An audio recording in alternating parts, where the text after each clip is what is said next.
once said, "Why fit in when you were born to stand out?" And I think that line pretty much sums up what we're talking about today. We all have seen how the sky turns pink sometimes and how it looks most beautiful when it is not in its natural color. Maybe that isn't strange at all. Maybe that's just nature's way of telling us that different can be beautiful too. Doesn't that resonate with life as well? The normal often goes unnoticed, it is seen as the ordinary, and it is not celebrated enough. And when things start to change, when they become different and something doesn't fit the pattern, people begin to question it. You know, you and I, we've all done that before. Because we're taught to always stay within the lines and do what everybody else is doing. But that's not where growth happens. Growth begins exactly where comfort ends. And trust me, mine ended a long time ago on a tennis court under the sun. So, what if the things we call abnormal are actually that shape us? What if embracing the pink sky is exactly what you need in life to move forward? Hello ladies and gentlemen, I am Pushti Latha. I'm an 18-year-old and most people know me by the fact that I like chasing yellow balls around a tennis court. Well, I've been playing tennis since I was 6 years old, so it's safe to say that my entire life has basically revolved around this sport. It all started with my father. He is one of the biggest sports enthusiasts I've ever seen, and he is the one who inspired us to love it like the way he did. Not because he could not pursue sports himself, but because he believed in what sport teaches you.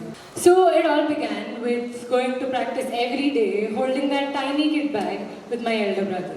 By the way, I come from a background where sports was never really the thing. Nobody knew how to, take it professionally and what it demanded from you, if in case you chose to go ahead in that direction. Today, I stand here in front of you as an international tennis player, a national champion and a student at Sri Ram College of Commerce, Asia's #1 commerce college as you may know it to be. But more than any of those labels, I stand here today as somebody who's learned to embrace the beauty of uncertainty that life offers.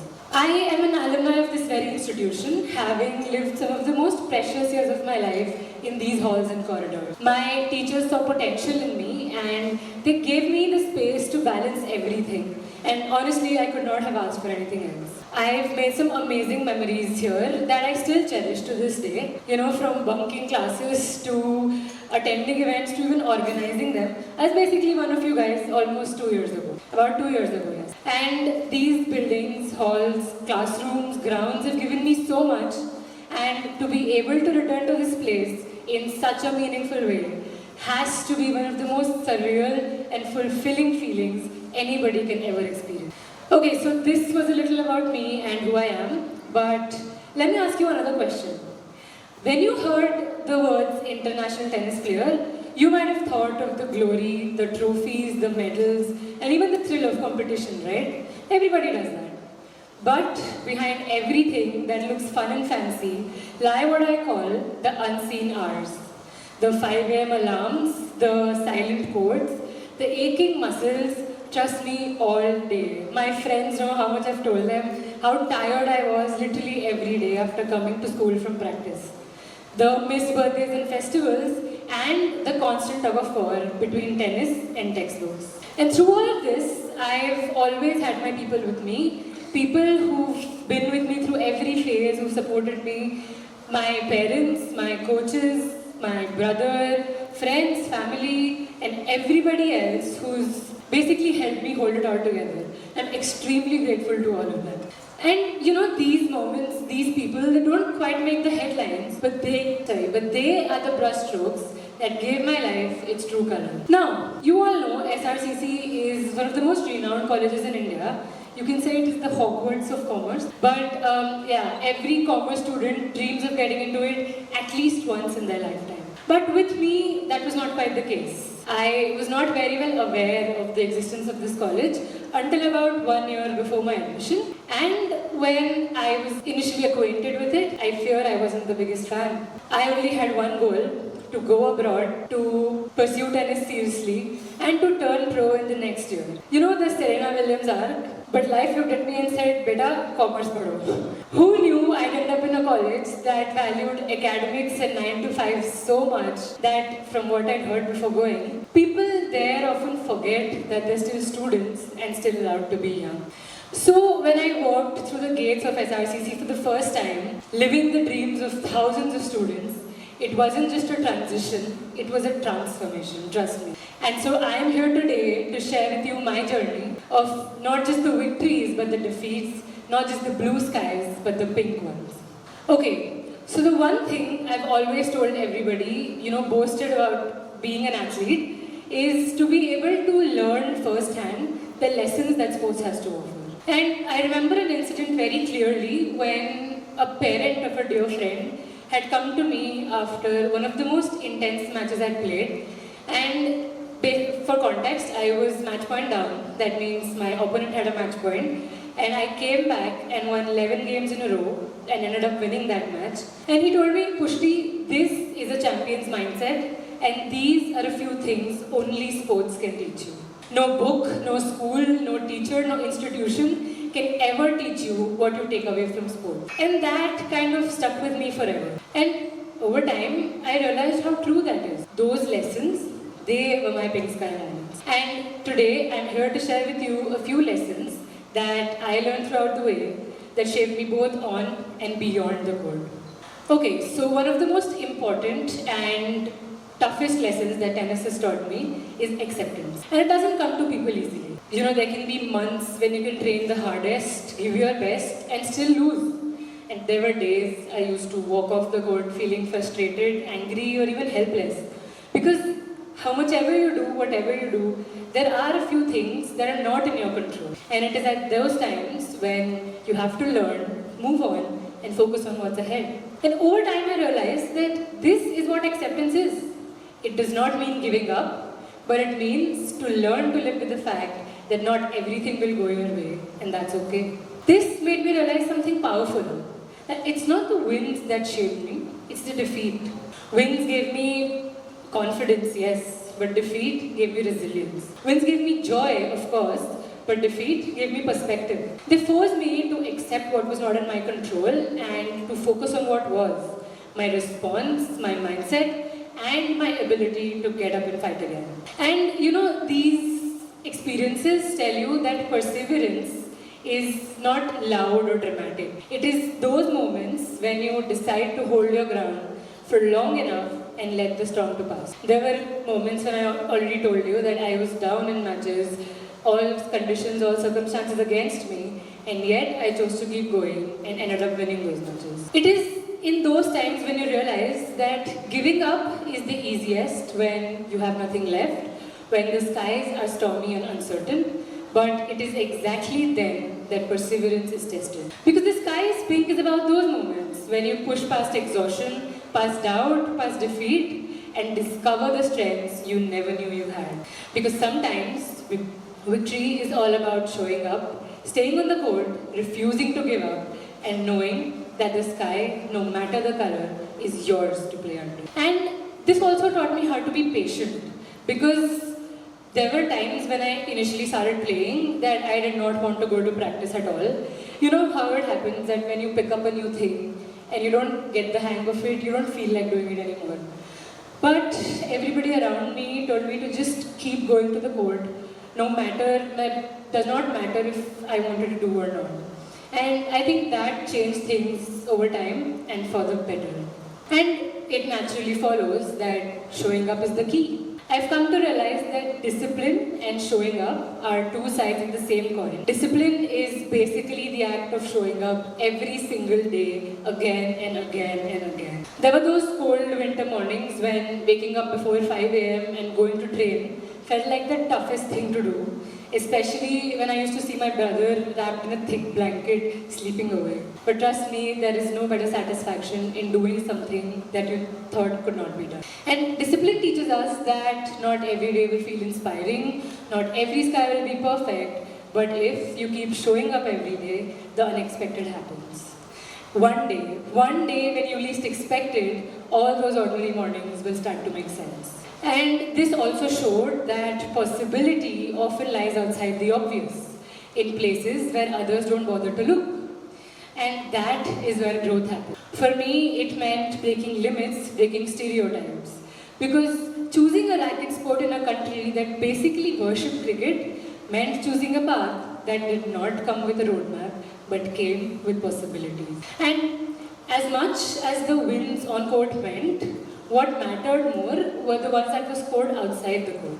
The courage to walk into a new city and start a new life, the patience to balance both academics and matches, ambition and lecture, everything. And you know, over time I've realized that this is what is more important, and that scoreboard does not show these moments, but these are the things that really bring perspective to it. Because figuring life out, that is the hardest match you'll ever play. There were times when nothing could cheer me up, when everything felt like pressure, when the only thing that was constant with me is the question of what next. It felt like everywhere I went, everywhere I turned, somebody had a plan for my life except me. Looking back, I did not even know what courses people chose after school, what they pursued in college, what they pursued after that, because I never really thought of all that. I only knew one thing, that I want to play this sport for as long as I can. And telling an athlete like me to sit still and study for hours, preparing for competitive exams, felt almost impossible. Even though I topped my class throughout my school life, it felt like dragging a weight around that nobody could see. And the funny part is that everybody thought it came naturally to me. Well, for a while I did too, but no, that was far from true. I had seen the efforts put by everybody around me, the sacrifices, especially by my mother, to even manage a schedule of training and then going to school and then going to training again, every day on a daily basis. And you know, traveling for tournaments and sacrificing every other commitment she had. And that is what really kept me going. And then came the college application procedure. It felt like it tested every ounce of patience that I had. There were days I told my parents I wanted to give up, days I told them that this is not something I want to do, and when I used to sit by myself and think of what I was doing. But it was what it was. I moved to SRCC, new city, new people, but the same dream. When I stepped in, I thought everything would start to make sense automatically. Spoiler alert, it didn't. I had no idea what was going on around me. You know, when somebody snatches something comfortable away from you and puts you in an unfamiliar territory, it felt exactly like that. Most people there seemed to speak a language I didn't understand. Half of them were finance bros, and the other half talked about consulting models like it was their second nature.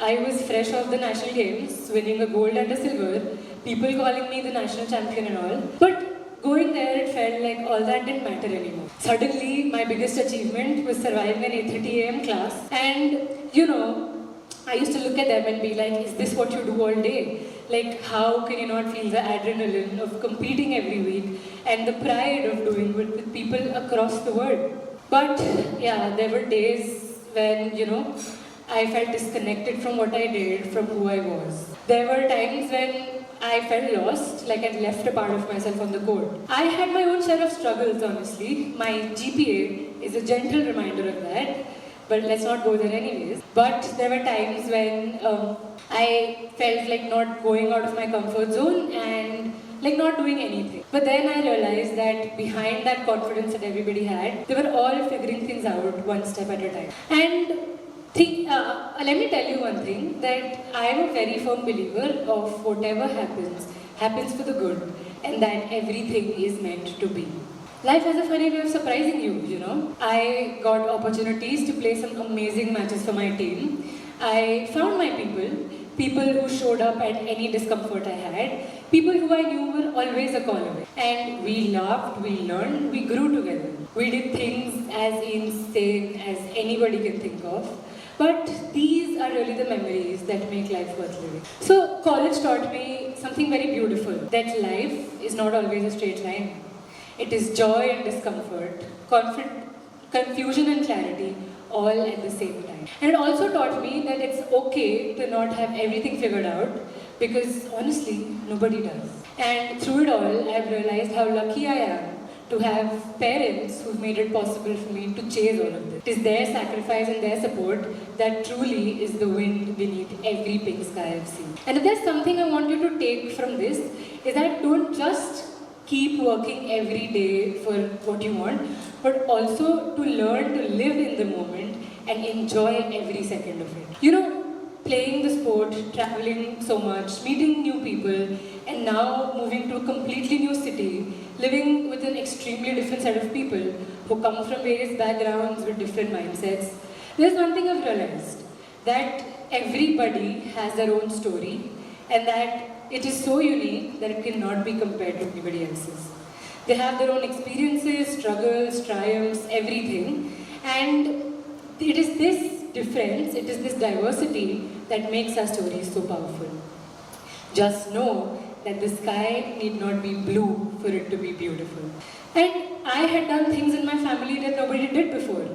Taking up a sport seriously, traveling everywhere for it, and stepping into new places with nothing but belief. And I believe that that showed up in the results as well. I got an amazing opportunity to meet the President of India for my performances and achievements in both sports and academics, to play tournaments like the Road to Wimbledon, to study at SRCC, and today to stand here sharing the stage with the likes of Gopi Chand sir. Because honestly, I think that because I was the youngest in every room I was, almost, it gave me an advantage that I had the time and the experience of learning by watching others. And honestly, starting off young helps you to fall, to fail faster, and to learn resilience early. Because when you're young, you don't see the sky for what it is, but you imagine what it could be. And if there's something I want to leave you with today, is that don't wait for the sky to be blue for it to be perfect.